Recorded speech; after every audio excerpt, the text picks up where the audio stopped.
Imagine standing at the edge of a volcano, and instead of orange lava, the ground is glowing electric blue.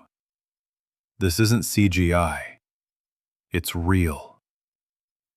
Deep in Indonesia lies Kawah Ijen, a volcano that burns bright blue every single night. But here's the wild part. It's not the lava that's blue. It's the burning sulfur gas. When it ignites, it turns the mountain into a living neon fire show from another planet. They call it the Blue Volcano. Nature's way of reminding us how beautifully dangerous the Earth can be.